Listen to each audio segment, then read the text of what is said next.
but I just had the vision that I didn't want to be a debt slave in the West. I did not want to be slave to the banking institutions, slaves to the people who are pulling the strings of the so-called democracies that we all go and vote for.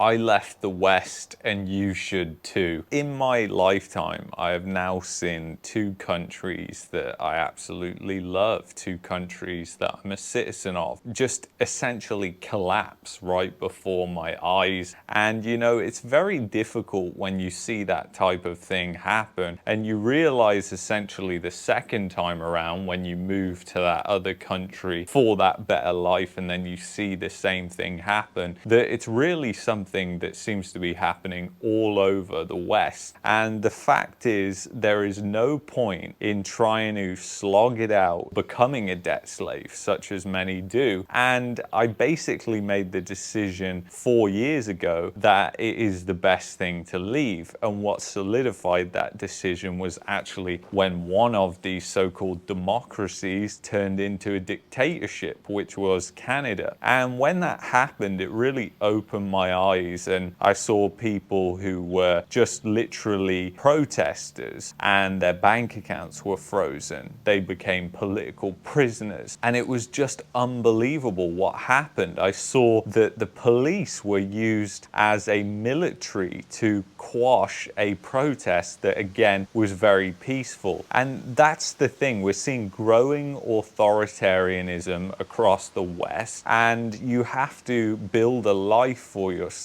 where you can essentially be mobile. You're able to move, and basically you have more freedom and control over your life, because the reality is in these Western countries such as Canada, the United States, the UK, much of Europe, the actual American and Canadian dream has turned into a life of debt essentially. And the government has massive incentives to get you in debt because it makes it easier to control you. And we saw that happen in Canada and across the globe with the cerveza sickness. And we saw people that were more controlled. And definitely we've seen rising authoritarianism. I mean, if you look at Trump, he is very authoritarian. If you look at Trudeau, he is very authoritarian. The only difference between the two is the side of the aisle that they sit on. So a lot of people will agree with what Trump does with his actions, but really you have to think, well, what happens if Trump isn't in power and somebody I don't agree with is in power, and they then use those actions against you? And that's the problem. It's all good when these politicians come out and say that they're going to do all these different things. We have the same thing happening in Canada with the Conservative government that will likely be elected during the next election. They're talking the talk, but will they actually walk the walk? And the reality is, I've seen this over and over and over again, and it's just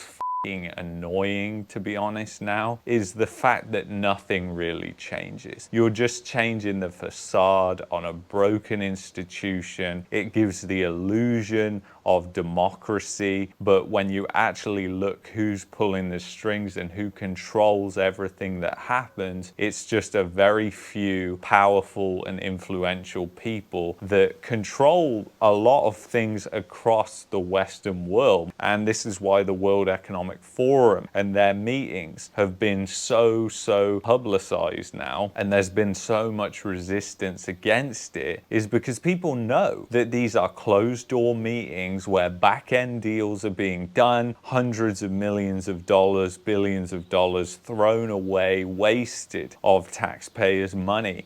And you have to ask yourself, do you want to be part of that system? And do you want to be somebody who is just part of that system, the hamster in the wheel, essentially? People work their entire lives and they just wait for that retirement. And then I've seen it so many times, they retire and die. They spent their whole life working and they never really lived. They only had 2 weeks vacation per year. And that was it. Life was just about dedicating themselves to some massive corporation who doesn't give a flying fuck about them, because that's the reality. As soon as you're gone, if you get hit by a bus or a car, these large corporations, they're going to replace you. People might remember you for a week or so, but then you're just going to be completely forgotten about because they don't really give a shit about you. And that's the thing. People are starting to wake up and realize that. And for hard work, it's almost impossible now to actually get anywhere. And in a lot of countries like the UK and Canada, it's driving productivity down because people are like, what's the point anymore? And basically they work less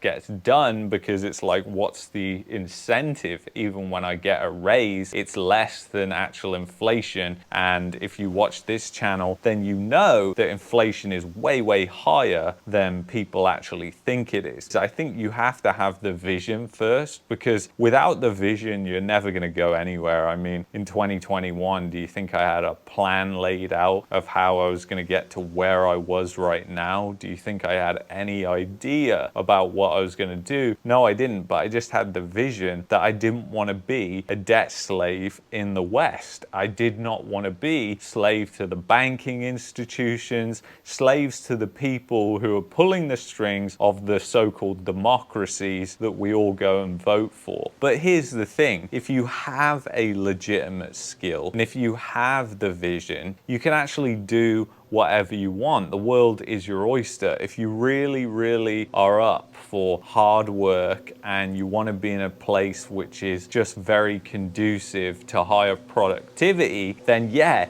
you're going to actually move towards that the harder you try to actually go towards it. And that's the thing that people really lack, is they don't want to do any hard work anymore. And I get the fact that if you're working for a large corporation, hard work is pretty much wasted and is not going to get you anything. In fact, your pay is probably not even keeping pace with inflation. And that's why I believe people need to become entrepreneurs. They need to come up with some sort of service. They need to see a gap in the market, and that's where they need to place themselves. Or they need to have a set of skills that is so desirable that through self-marketing, they can find work and they can have a business and live wherever they want to live. Because the reality is, moving forward, people are going to need to be flexible, and most people aren't flexible. And that's the thing. In the future, obviously, we're living in tumultuous times. It's just getting more and more that way. Flexibility in where you live and which country you live in is just a beautiful thing to have, and I think should be people's primary target in the environment that we're in right now, with everything that's happening, possibility of escalating tensions, possibility of trade wars, massive spikes in inflation, huge economic recessions and depressions like the one you're seeing in Canada, like you're seeing with the economic depression that's been going on in the UK for over a decade. And most of these things are silent because people are afraid to call a spade, and because of technology, we tend to forget the fact that even though, yes, technology is improving, we are actually getting worse and worse off. And where is our actual standard of living going? And a lot of people can increase it by actually going to a place where they're treated better. And I think that is the mentality to have, especially in the day and age that we live in today and going into the future. And I haven't exactly decided what I'm going to do with this channel, but I'm going to be completely changing the direction of this channel. It's going to become a much more objective channel in the future, and I hope you look forward to seeing that. If you enjoyed this video, I'd highly recommend you check out that video there, and I'll see you in the next one. Take care.